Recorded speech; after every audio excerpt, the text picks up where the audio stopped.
you, Adam. I just wanted to give some brief information about the most comparable research that I could find from Australia to see how we compare with what Stefan presented. Unfortunately, I wasn't able to do the nice cross-tabulations that would enable us to look at some of the more complex material that you had, but these data sets are available at ANU, and those of us who have the time and interest could do exactly the same comparisons as you've done. So I think we could get some nice Australian comparisons fairly easily. The information mainly comes from the Australian Survey of Social Attitudes, which has been going since 2003. It's had 5 waves. The latest one was in 2011. There's 130 core questions, and they cover all aspects of living in the community, including questions about attitudes to crime and the justice system. It's a male survey of adult Australians. It's a random sample selected from the electoral roll, weighted according to census data for age, sex and educational attainment. About 6,000 odd was sampled in the latest 2011 round, and there was about a 31% response rate, so they ended up with almost 2,000 respondents. And there was similar numbers of respondents in the previous rounds. So the crime and justice topics that they covered were, they asked people what was the most important issue facing Australia. Has there been a change in the level of crime over the last 2 years? And then a couple of questions about level of concern about selected crime types that were presented, and level of confidence in the criminal justice agencies.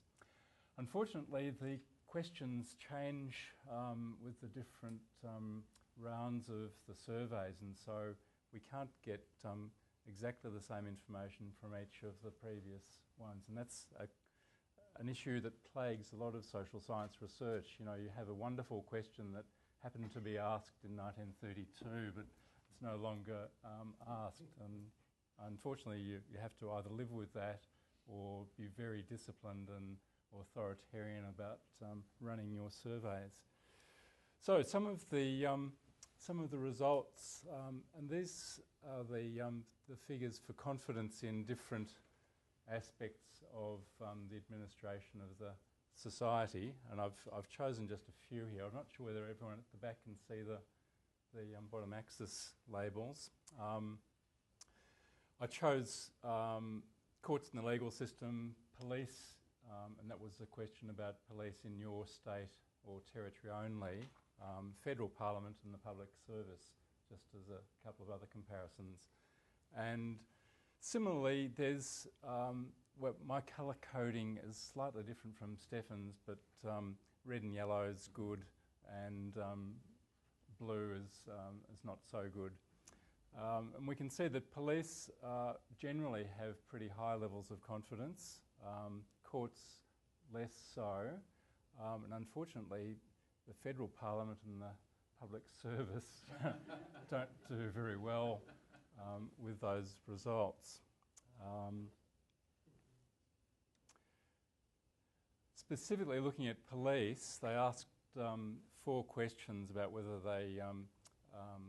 there was confidence in their ability to solve crime, prevent crime, respond quickly and act fairly. And you can see that solving crime is quite a positive set of responses.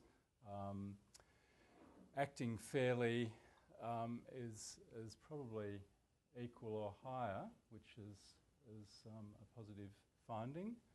Responding quickly perhaps less so, and preventing crime maybe less so as well. Confidence in the criminal courts. They ask questions about whether the courts regard defendants' rights, victims' rights, again deal with matters quickly and deal with matters fairly. and there's reasonably high levels of confidence in regard for the participants' rights in proceedings, but less so in terms of their ability to deal with matters quickly and fairly. What I'm not presenting are any cross-tabulations with the demographic information that was collected or the other questions, and that has been done in the past in some publications that arose out of the 2007 survey, but that'd be a nice project for the Institute to embark on at some point. Turning to the prison system, the confidence in prisons' abilities to rehabilitate prisoners is extremely low on the whole. Act as a form of punishment is higher. There's more confidence in that, and presumably simply because prisons are a demonstrable form of punishment that people can understand. Not a great deal of confidence in dealing with matters quickly or teaching skills to prisoners.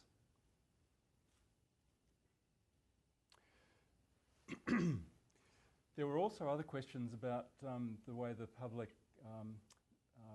thought about different aspects of crime and justice, and they were asked to identify the most important issue facing Australia in 2011, and crime ranked about halfway down the list, much lower than things like the economy, healthcare, education, environment and immigration. Terrorism was even further down the list, interestingly.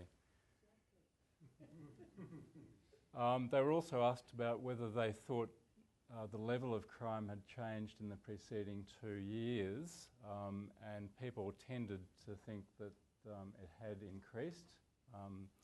40% thought there was a lot more crime, 28% a little more crime, and very few people thought that crime had actually gone down.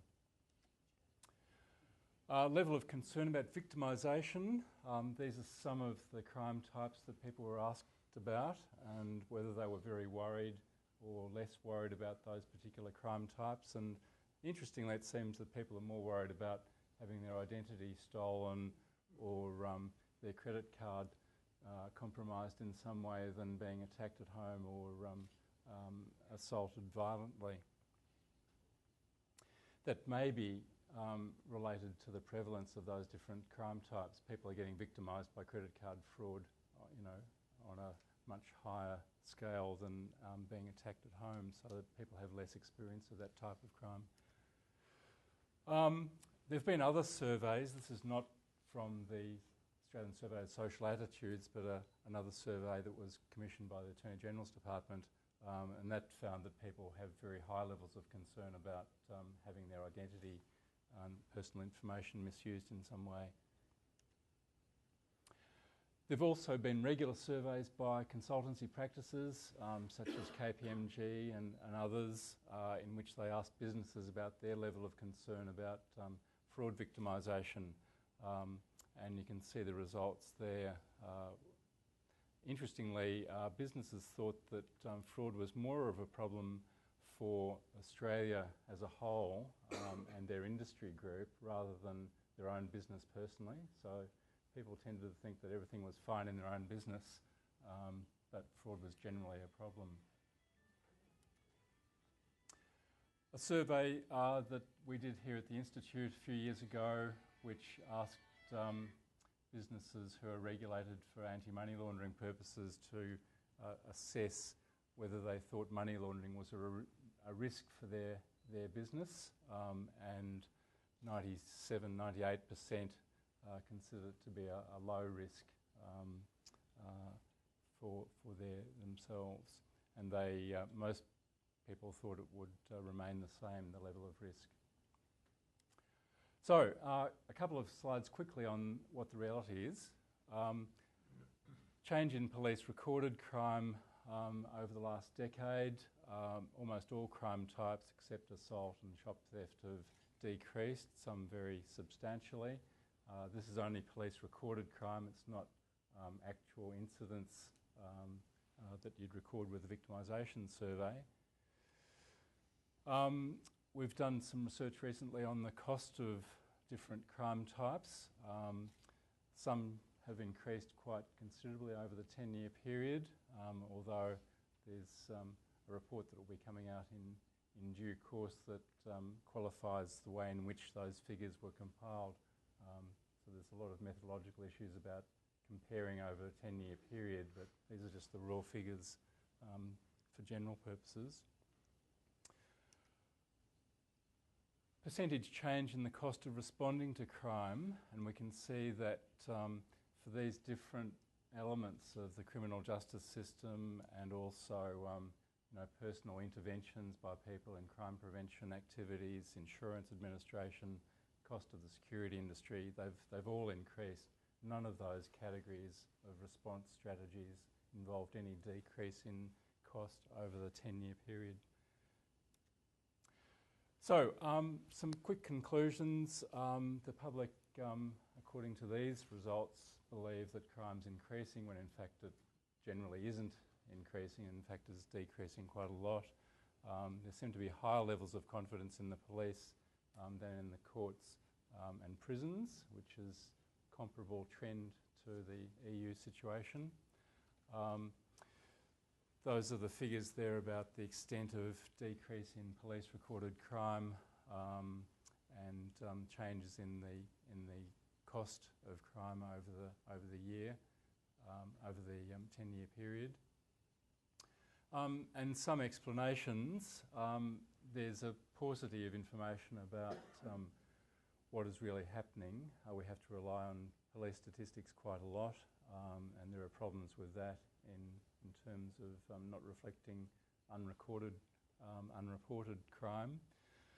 Similarly, the costing methodology for how much cost is associated with different crime types is quite patchy.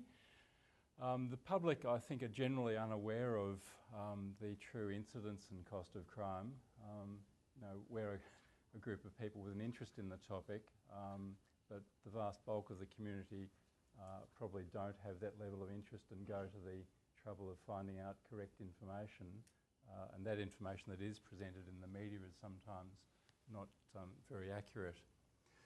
Sometimes crime risks and costs, as Rick mentioned, can be overstated for political purposes, particularly during election campaigns. There's some evidence, although it's a debated topic, hotly debated, that police and regulators might overstate or manipulate data for their own purposes in enhancing their budgetary position. That's a nice topic that we might want to discuss. And often the media are simply unwilling to report good news stories. We've occasionally tried to get journalists interested in running a story that fraud's dramatically reducing in the country, and they just won't touch it. But if we come out with a story about a new fraud incident that's losing many billions of dollars, they're happy to report that in intricate detail. So I think the task is to try and persuade the media to be more imaginative and open in the matters that they deal with. I might leave it there. Thank you.